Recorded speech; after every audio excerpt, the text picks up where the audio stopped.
মিরপুর নাটক 2003 আসছি, বুঝলেন। এর আগে তো এখানে অপারেশন করেছি, বুঝলেন। চোখে জ্বালা যন্ত্রণা হয়েছে, আমি আবার আসছি।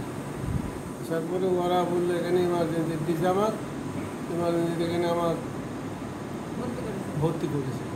ভর্তি করে চিকিৎসা দিয়েছি। তারপরে তো যদি এখানে গ্যাঞ্জাম লাগার পরে এবারে খাওয়াও দেয়নি, আমার চিকিৎসাও দেয়, ডাক্তাররাই আসেনি।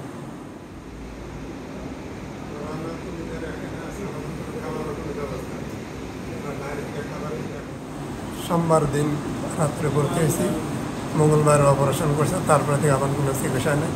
কিন্তু ওই গত 20 দিন পট্টিটা করে দিয়েছে, পট্টিগুলা দরবারে, তারপরে ড্রেসিংও করতে পারে নাই আমাকে। তারপর থেকে এই অবস্থায় আছে, এবং বর্তমানে খুব অসুবিধার মধ্যে আছে। এখন আমার চোখের কী অবস্থা তাও তো আমি বুঝতে পারতেছি না। চোখ ব্যথাও করতেছে এরকম। আমি তো ইমার্জেন্সি রোগী, অপারেশন করে আছি আজকে 3 দিন হইল।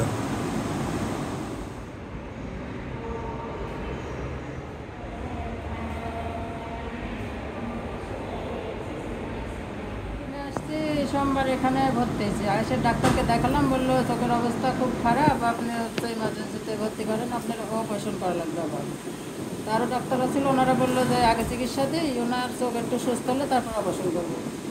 তো ও চিকিৎসা দিতেছিল, ভালোই চিকিৎসা দিচ্ছে ওনারা। 2 দিন দেখার পরে তারপরে তো যে গন্ডগোল লাগার পর থেকে আর ডাক্তাররাই তো নাই, দেখবে কে আমাদের। আর আমাদের বাড়ি তো অনেক দূরে, আমরা যাইতেও পারছি না।